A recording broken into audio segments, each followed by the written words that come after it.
자이라. 아멘. 1절 먼저 보십시오. 여러분 가만 한 줄로 요약하는 거 잘 해보십시오.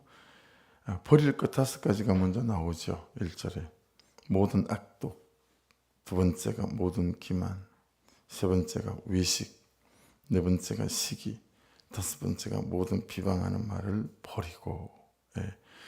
이제 여기서 중요한 단어는 버리고가 되겠죠. 아포티데미라는 단어인데요. 이런 거예요. 여러분 외출하기 전에 한 10분 정도 눈에 보이는 것들만 대충 정리하고 나가는 것처럼 하지 말고 나를 하루 딱 잡는 거예요. 그리고 작업복으로 딱 갈아입고 아침부터 저녁까지 깨끗이 정리정돈하는 때 있잖아요. 봄이 되어져서 뭐 이불이며 옷이며 하면서 바꾸고 옷장 정리하고 해야 될 때 그런 것처럼 나를 잡고 그 다음에 아침부터 저녁까지 딱 마음을 정해서 집안 청소를 하는 것처럼 그렇게 버릴 것을 버리라.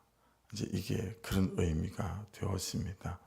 그러니까 내가 버릴 것들에 대해서 그냥 눈에 보이는 것 대충 얘기 아니라 정말 거기에 많이 집중하는 거겠죠.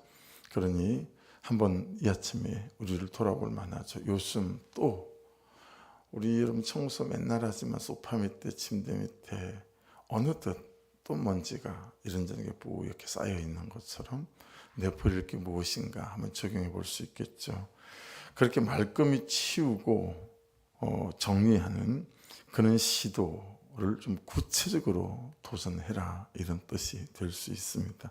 그러니까 좀 버릴 것들을 버리기 위해서 내가 시작해야 되거나 시도해야 될 건 또 어떤 것들이 있나, 또 그렇게 조금 더 정리를 해볼 수 있겠죠.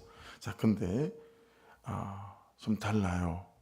우리는 비우기만 하면 안 되고 정리정돈만 하면 안 되고 사모하고 채워야 될 것이 반드시 있다는 거래요. 그래야 버리고 정돈된 것들을 지킬 수 있어요. 그래서 채우는 것들이 되게 중요하고 사모하는 것들이 되게 중요하죠. 그래서 2절, 3절을 같이 다시 보십시오.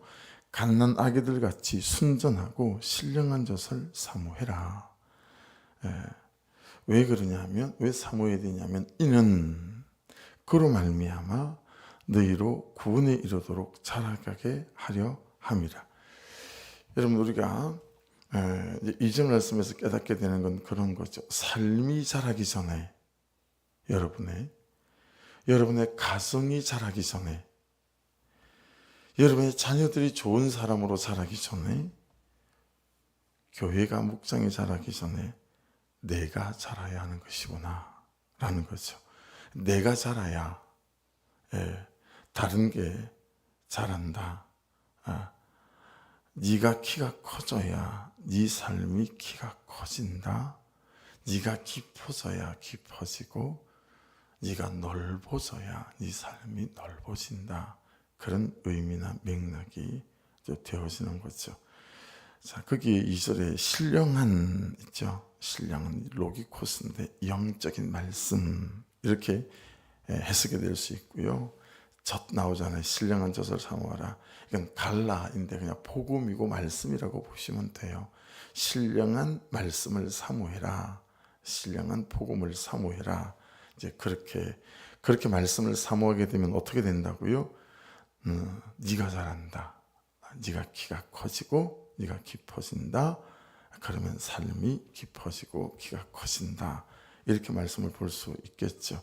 그러니까 이 복음이, 이 말씀이 너희로 구원에 이르도록 자라게 함이라. 구원에 이르도록. 오해하지 말아야 되겠죠. 말씀대로 사는 너희의 행위가 구원을 받는 점수나 자격에 도달하면 그때 구원이 된다, 그런 의미가 아니죠. 어제 말씀 우리가 기억하시지요? 어제 말씀의 행위는 뭐였어요? 구원의 조건이 아니고 구원의 결과였잖아요. 구원받고 난 다음에 그 은혜에 감격하여 말씀을 따라 사는 거, 이게 행위 아니었습니까? 그래서 어제 1장 15절 모든 행실에 거룩한 자가 되라. 혹시 기억나십니까? 그 행실이 뭐였죠? 생활 방식, 처신이는 거죠. 시간을 쓰는 방식이나 재정을 쓰는 방식이나 우리의 태도나 인격이나 성품 이런 데 거룩한 자가 되라. 이 말씀은 구원받은 사람이 구원받은 이후에 그에 합당한 그리스도인의 삶에 대해서 말씀하시는 거다. 그런 거였잖아요. 그래서 오늘 말씀도 너희로 구원에 이르도록 자라게 함이라. 이 말씀도 동일한 메시지인 거죠. 말씀이 말씀하시는 바 너는 아이다. 여러분 아이가 할 일이 무엇입니까? 아이가 할 일은 엄마 품에 잘 품는 것이고, 그렇죠? 엄마 손에 있는 것이고 엄마의 보살핌 속에 있는 거잖아요.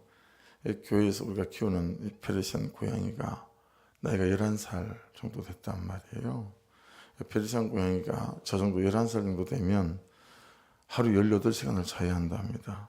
그래서 걔는 길바닥에 있을 때 빼고는요 거의 주무시고 계십니다. 거의. 그러니까 아이는 어떻습니까? 아이가 할 일이 몇 가지가 안 됩니다. 그렇죠? 잘 먹고 옷 맞아 잘 자고, 그렇죠? 그럼 아이가 무럭무럭 자라는 거 아니겠습니까?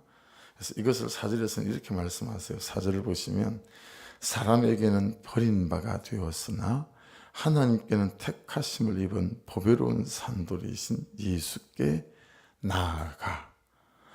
예수께로 나아가라. 이거 한 번씩 우리가 다루는 단어입니다. 나아가라. 브리스코마이라고 하는 단어. 전념해라. 기억나실지 모르겠어요. 그러니까 예수께 나아가라 이 말은 전념해라는 거예요. 오로지 마음을 쓰다 이런 뜻이더라고요. 국어사전에. 그렇게 나아가면 예수께 전념하면 되어지는 것이 무엇입니까? 5절 보십시오. 너희도 산돌같이 생명 있는 돌같이 신령한 집으로 세워지고, 신령한 집으로 세워지고, 두 번째 예수 그리스도로 말미암아 하나님이 기쁘게 받으실 신령한 제사를 드릴 거룩한 제사장이 된답니다. 세 번째는 6절입니다.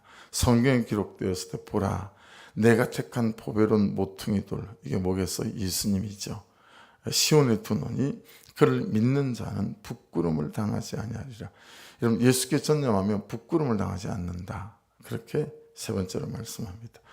그래서 이제 적용 질문 또 만들어서 우리가 적용해 보면 우리가 다 사는 게 바쁘고 또 힘이 들고 지금 나의 삶에 형편과 구조 안에서 참 쉽지는 않지만 그래도 내가 예수께 전념하려면 지금 내 삶의 형편이나 구조 안에서 어떻게 해야 되나, 이런 적용이 될 수 있죠. 시간을 구별하는 것일까? 공간을 구별하는 것일까? 예수께 전념한다고 하는 것이, 아니면 기도하는 것일까? 아니면 큐티를 하는 것일까?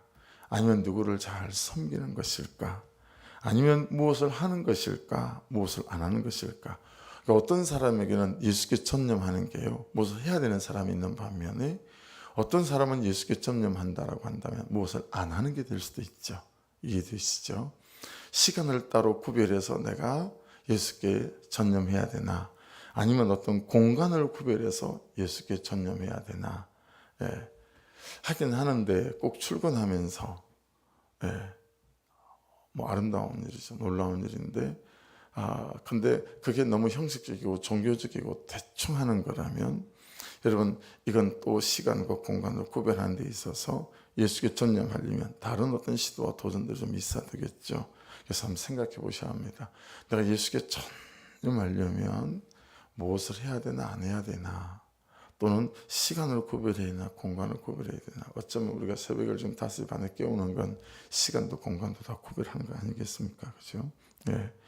7절 8절을 보시면, 특별히 8절을 보십시오. 또한 부딪히는 돌과 걸려 넘어지게 하는 바위가 되었다 하였느니라. 그들이 말씀을 순종하지 아니함으로 넘어지나니. 한번 밑줄 그어 놓으실 만하죠. 왜 이렇게 자꾸 엎어졌다 넘어졌다 깨졌다 일어났다 섰다 반복하나? 그들이 말씀을 순종하지 아니함으로 넘어지나니.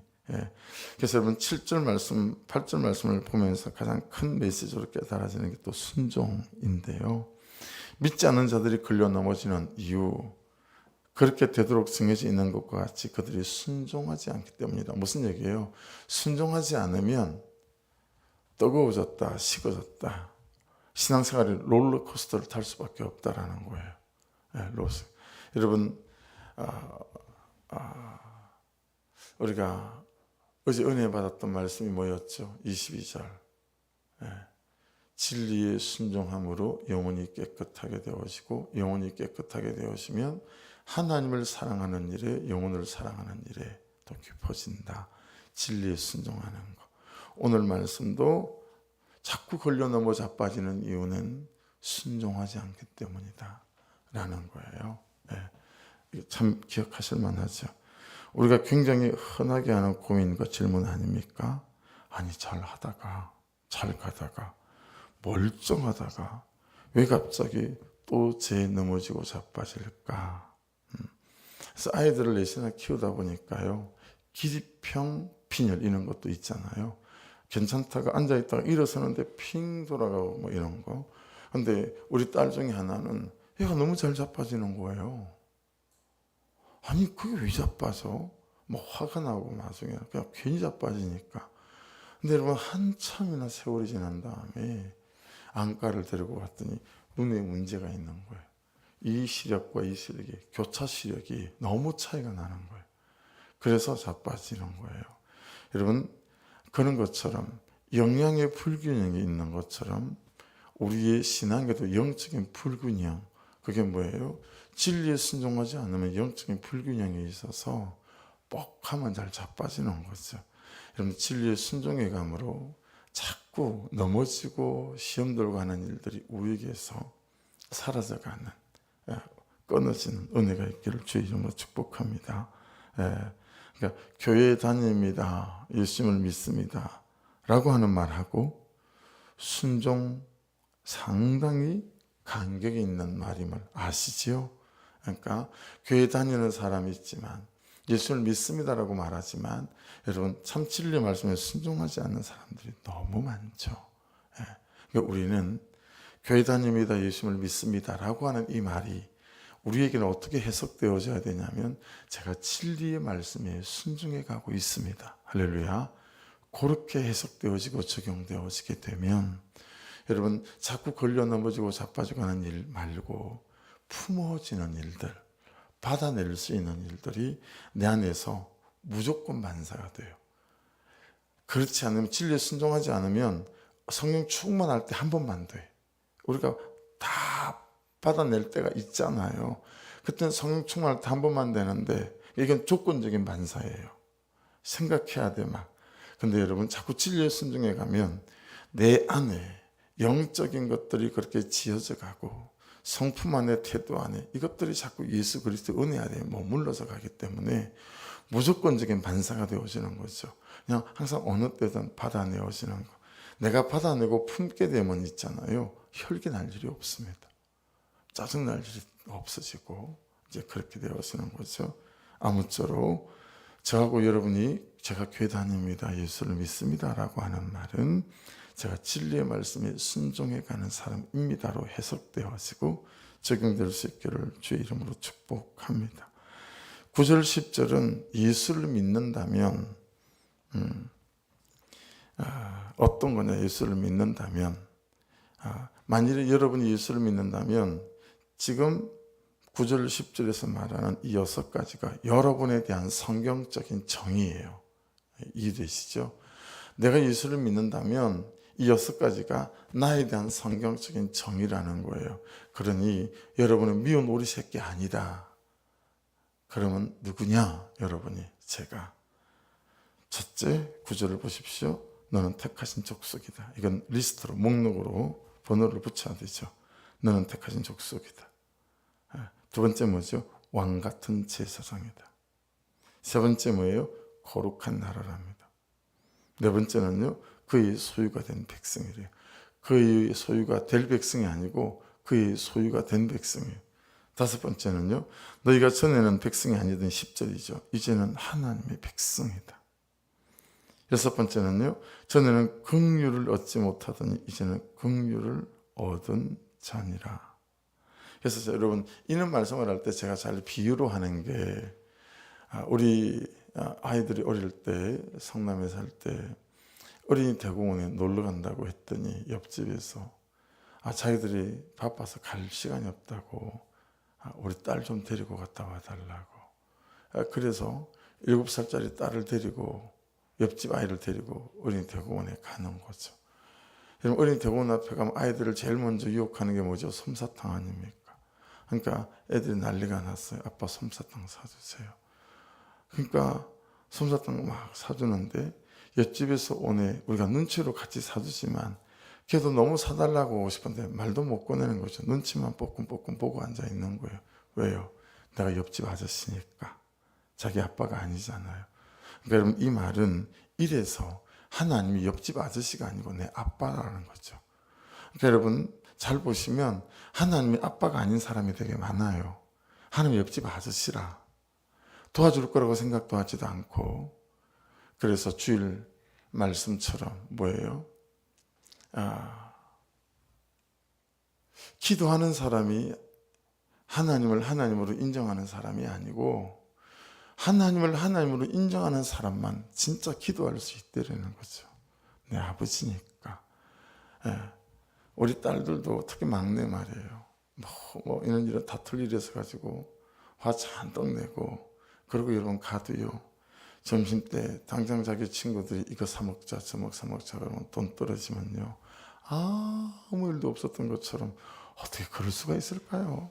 아무리 그래도 내가 아무리 지 아빠지만 뭔 아무 일도 없는 것처럼 또 웃고 애교를 떨면 참 어이가 없기도 하지만 또 그게 귀엽고, 그게 아버지하고 딸하고 관계 아니겠어요? 여러분, 우리가 엎어지고 자빠지고 불순종하고 그게 우리 아닙니까? 그렇죠? 그렇더라도 하나님이 내 아빠니까 아버지니까 또 손 내밀고 미안해요 잘못했어요 안 그러고 싶은데 아버지 그게 잘 안 돼요. 잘 아시잖아요. 하고 또 그분의 긍휼 앞에 엎드리는 게 자녀 아니겠어요? 그러니까 지금 이 6가지는 성경적으로 여러분과 저에 대해서 딱 정의를 하는데 뭐냐면, 야, 잘 들어. 하나님이 아빠다. 그 언니는 그 아빠의 자녀야. 이 얘기예요. 할렐루야.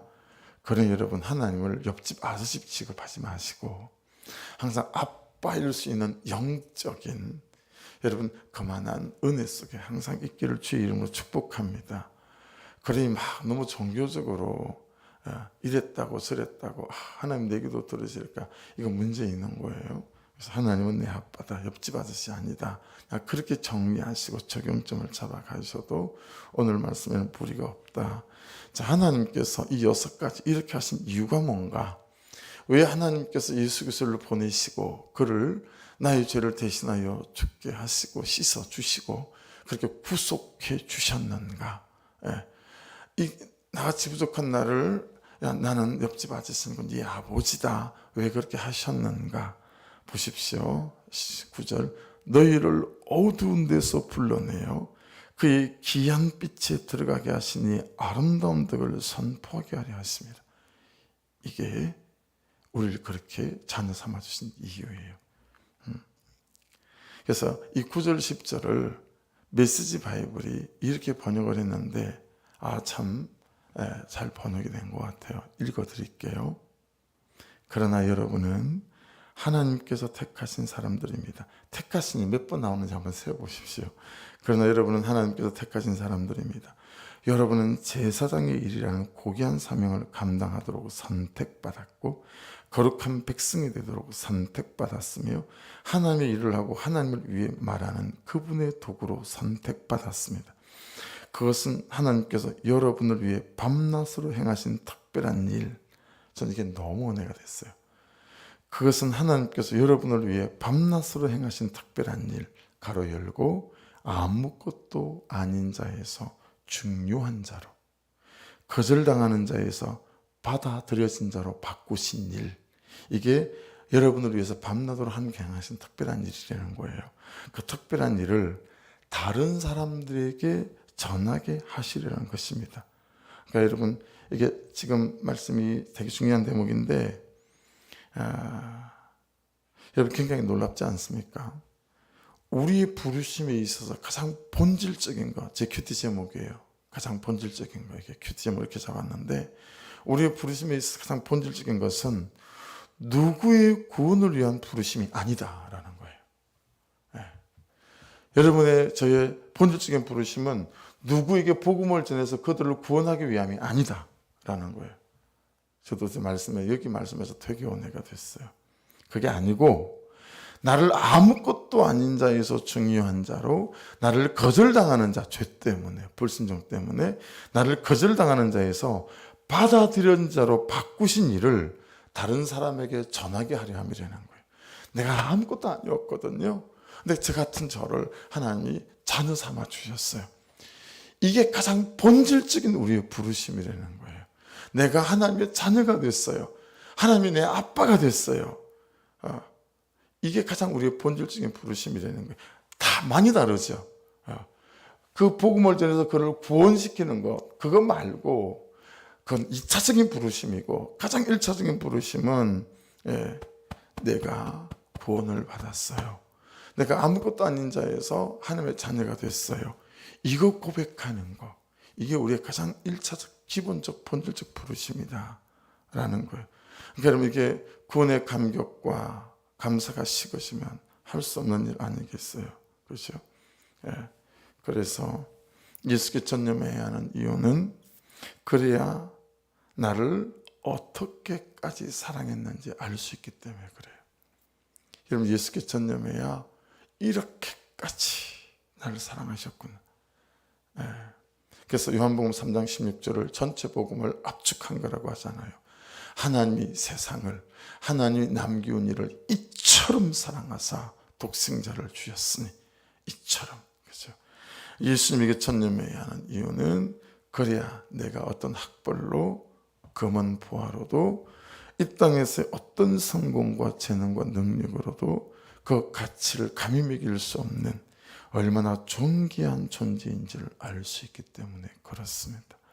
그래서 여러분, 하나님이 나를 어떻게 구원하셨는지, 이 거절당한 자를 어떻게 하나님께서 받아주셨는지, 아무것도 아닌 자에게서 얼마나 중요한 자로 그분께서 불러주셨는지, 이 구원의 감격이 항상 여러분에게 있어서 그 감격을 말하지 않을 수 없는 것.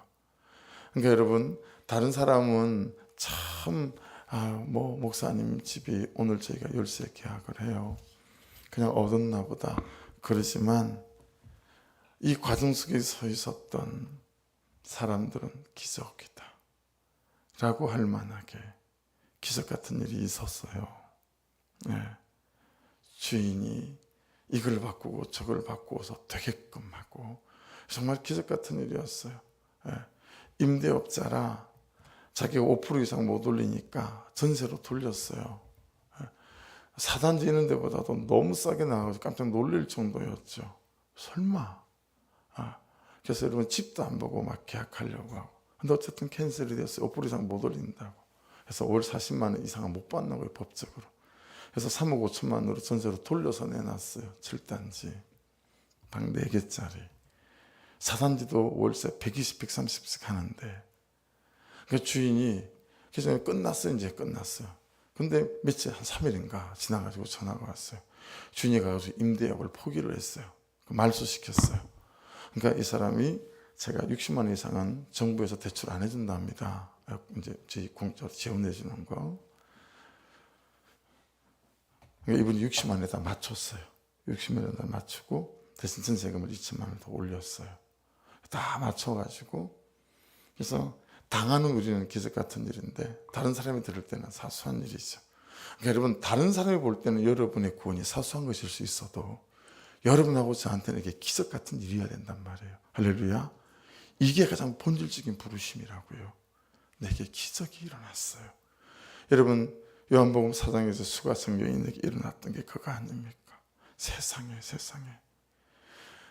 물길로 나올 때도 12시밖에 나올 수 없는, 다른 동네 아낙들이 물길로 나올 때는 돌멩이 집어던지고 뒤에서 욕지거리 하니까 견딜 수가 없으니까, 왜냐하면 남편을 5번이나 바꿨으니까, 지금 데리고 사는 남편도 저 건넌 마을에 다른 집 여자의 남편이니까 그게 부끄러워가지고 나오지도 못하는데, 그 모든 죄를 예수께서 한 번에 엎으시고 깨끗하게 하시고 자기를 구원하신 게 너무 감격이 되니까, 여러분, 그 동네로 뛰어들어가서 문을 두드리면서 뭐라고 말하죠? 와서 보라.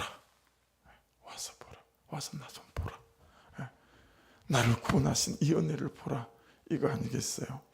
그러니까 여러분, 구원이 다른 사람한테는 사소한 일이 돼도 돼요. 근데 여러분에게는 기적이어야 돼요. 할렐루야. 나한테 기적이 일어났어요. 이게 가장 본질적인 부르심이라는 거예요. 이 감격만 살아있으면 인생은 됩니다. 네, 되게 돼 있습니다. 기도하겠습니다.